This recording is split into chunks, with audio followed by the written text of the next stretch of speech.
Magandang hapon po. Welcome to the third episode of the Visa Hour.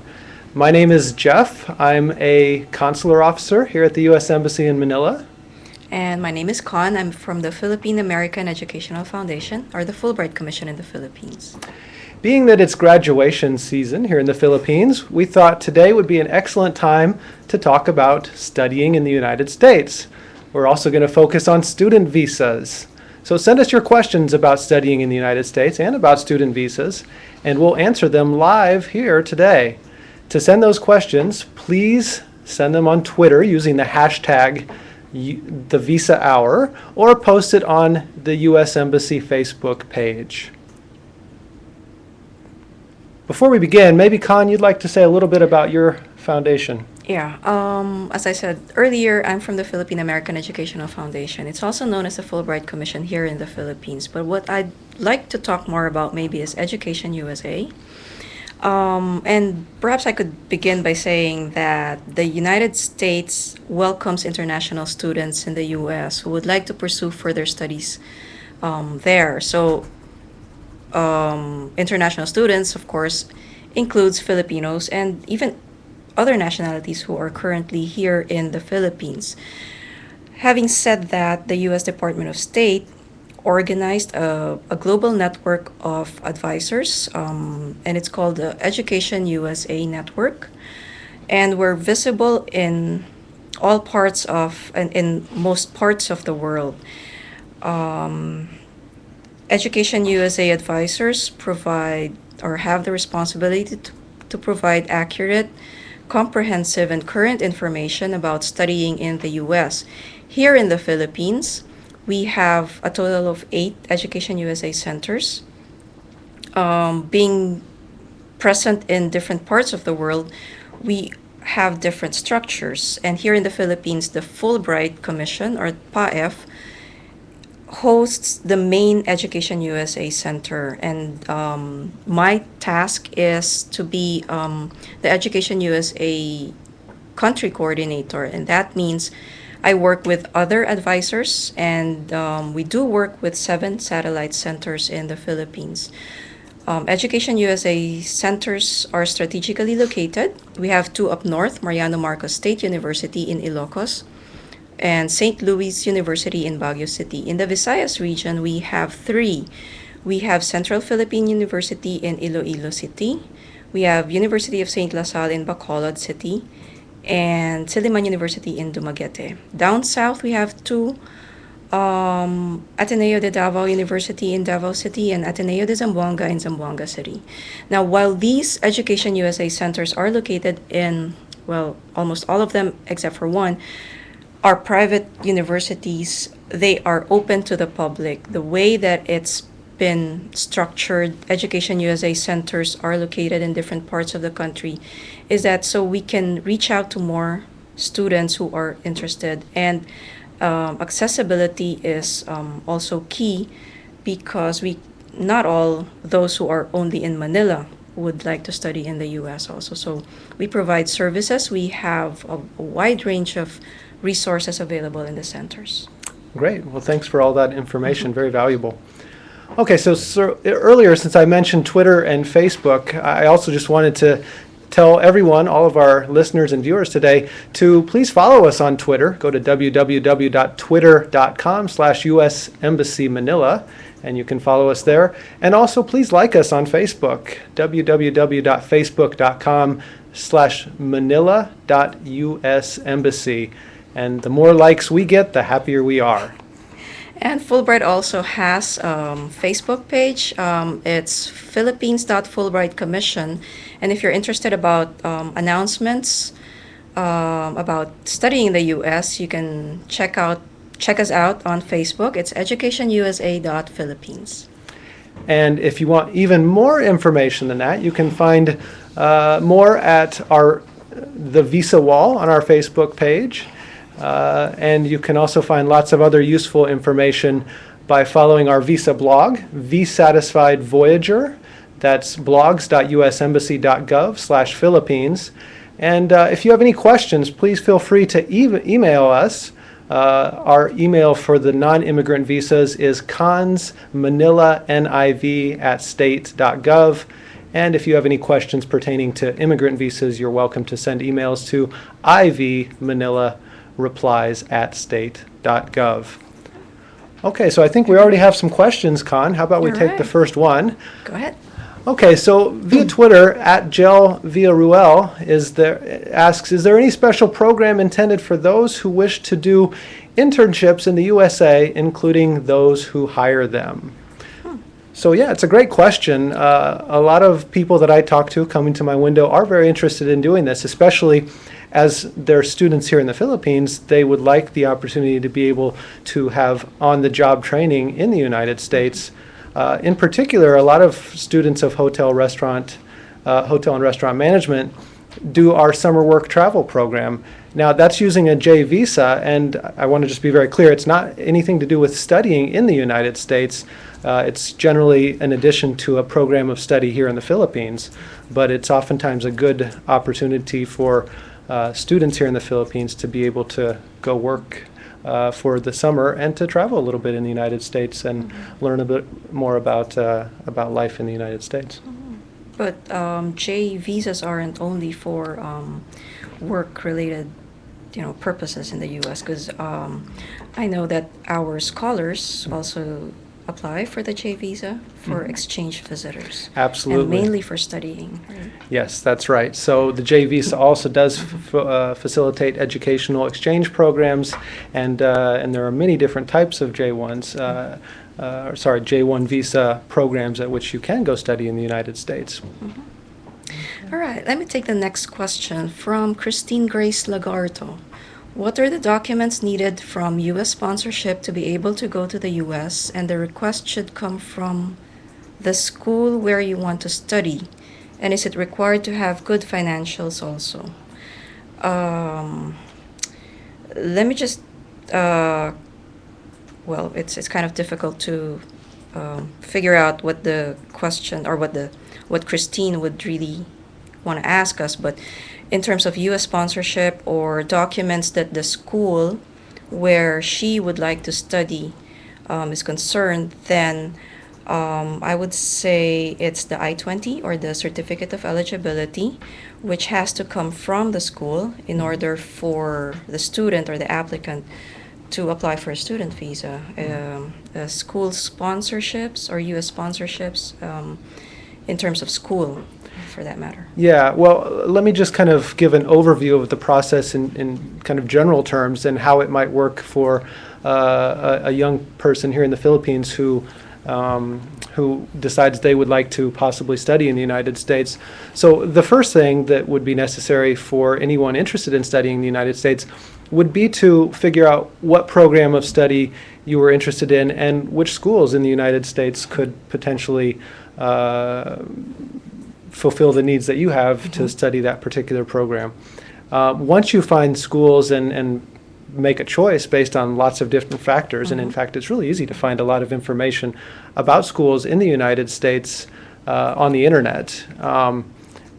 Once you have that in mind and make your application to a school, if you're accepted, then the school is going to send you information about the process going forward.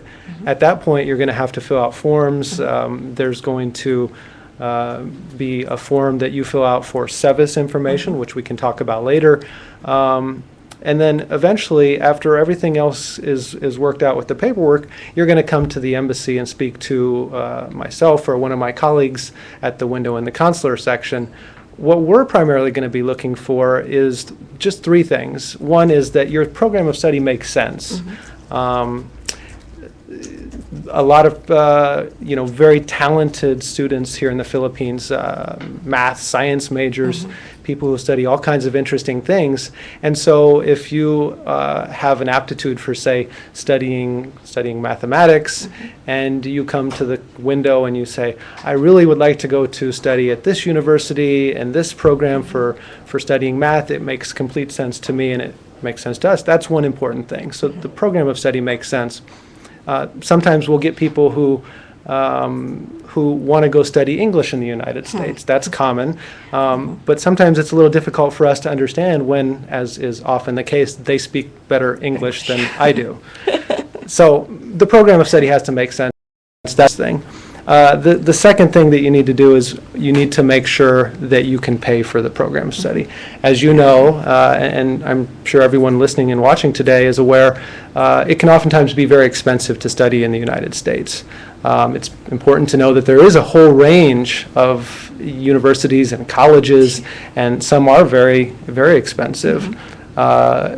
And many Americans even have trouble finding ways to pay for those. But there are some colleges and universities that are less expensive. Providing you can demonstrate to the consular officer that you can pay for the time of studying in the United States, that's ensuring you'll meet the second criteria. And then, according to the law, basically the third thing that you need to do is show that you have an intention to come back to the Philippines after the conclusion or the term of your study ends. So I guess that's kind of the basic process. I hope that answers her question. And you mentioned looking for the right school. We always emphasize to our advisees or any student who would come to our centers, you'd have to find the right fit. Not all the popular universities would probably fit what you are looking for. Or what program you want to pursue in the U.S. So it's really a matter of doing your research, what you're looking for in schools, then apply to those schools. There are more than 4,000 institutions. A lot of different schools. Some schools that I've probably never heard of out there, but that offer great programs. Oh, yes. I'll give you an example. My father just retired. He worked at a small state college in Nebraska called Peru State College, and they have an excellent teachers training program that trains teachers from all around the region in the middle of the United States there. It's not extremely expensive to go, and it's an option that some people might not otherwise know about. It's not just Peru State College, but all over the United States there are small schools that can provide great educations, and that it's important to be aware of.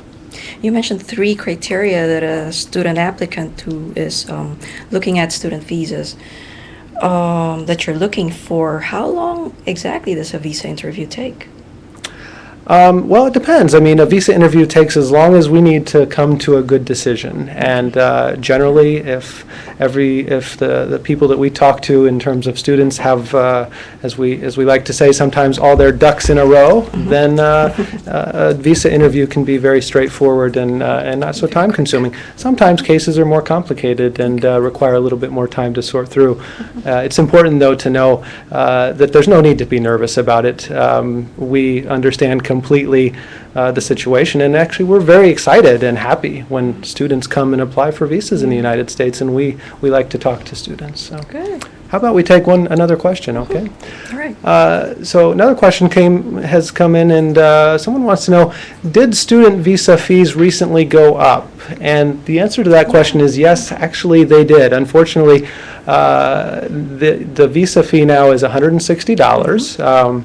And that From 140. From 140, that just recently went up, but at the same time, that's really a small piece of the larger opportunity that comes with being able to study in the United States. But do be aware of that. The fee just recently increased, and now the visa fee itself to come and interview at the U.S. Embassy here is $160. All right. Great. All right. Are there deadlines for applying to colleges and universities in the U.S.? Yes, definitely there are application deadlines, but it will differ from institution to institution. Application deadlines can be anywhere from January to March, but some of the very competitive schools would have early application deadlines as early as November, or some smaller schools they have as late as June for their application deadline. Other institutions also may have or indicate in their website or application procedures that they have a rolling admission. And in this case, rolling admission means that it's anywhere from 6 to 9 months before enrollment begins, and that they are looking at applications that come in until the freshman class is completed. Absolutely. So you would have to check out your school's website or the schools where you want to apply to for the application deadlines. And they are very strict about application deadlines in the U.S. Definitely.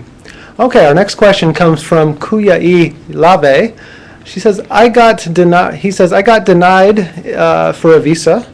Is that going to make it difficult for me to get a student visa if I apply again? So I'm going to assume that he hasn't been denied for a student visa already, and that what he means is he's been denied for tourist visa purposes. And the answer, fortunately, is no. That shouldn't prejudice your ability to get a student visa. In fact, every time that you come to the window and interview for a visa of any type, we're looking at your situation anew. And if you're looking at going to study in the United States, that's a completely different situation than looking to go to the United States to visit Disneyland or Yellowstone Park. A great example, and our viewers, I think this is interesting. I recently, when I was a brand new consular officer doing one of my first interviews, I was very nervous, and I had a young man come in, and he was actually applying for a tourist visa to the United States. And so I looked through his application, and I saw he had been denied before for a tourist visa, but he came to me and he said, I want to go to the United States because I have found a school that I would like to attend, and I would like to go there and visit the campus, and I would like to possibly interview for a scholarship that this school is offering. So I asked him about the type of school, and he said, well, it's a very prestigious culinary institute in New York.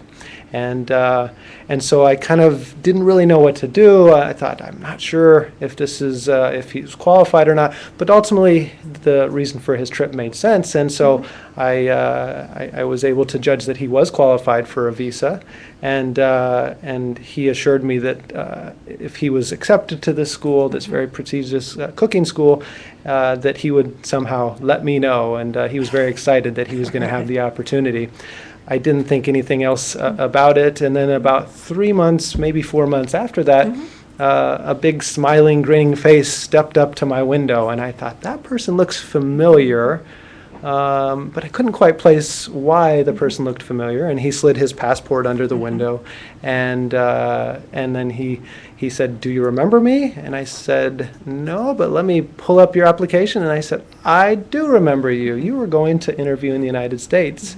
And as I pulled up his application on my computer, he was now applying for a student visa because he had received a very large scholarship to attend this very prestigious culinary institute. So definitely prejudice you to have been denied for tourist visas in the past, and it shouldn't be an issue for you.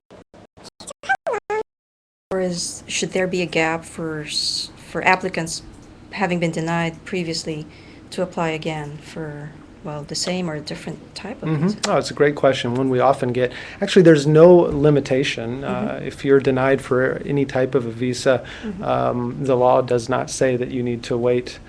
Providing you're denied for certain reasons, the law says you can apply again as soon as you like. Generally, though, the reason you're denied won't change the next day or the next month or too soon after that. So that is an issue that people should be aware of. So it's probably good to say that if nothing has changed in your circumstances, better wait another time to apply. Right? Sure. I think that's really what we would be looking for in terms of that. And keep in mind, sometimes if you weren't qualified for a tourist visa because you didn't have strong social and economic ties here in the Philippines, that also could technically be an issue in terms of being a student because you do have to show that you have those ties that after your program you're going to want to come back. But providing that